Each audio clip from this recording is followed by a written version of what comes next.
Hello mga ka-Pinoy BKs! Ako si Kuya Bram from Pinoy BK Channel and sasagutin ko ang mga tanong nyo. Ano ang paborito mong pagkain na laging nagpapasaya sa'yo? Ako, napakadami. Ang una-una kong paborito ay sisig at adobo at sinigang at adobong pusit at lechon, patsagulay. Ang paborito ko ay pinakbet at chapsuy. At marami pang iba. Ikaw, anong paborito mo? Sino ang inspirasyon mo at bakit siya mahalaga sa'yo?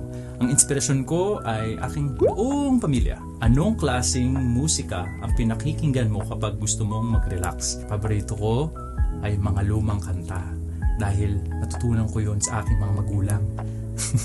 Namulat ako na nakikinig ako sa mga ganong kanta kaya hanggang ngayon nadadala ko pa rin siya. Ano ang paborito mong laro or sports noong bata ka?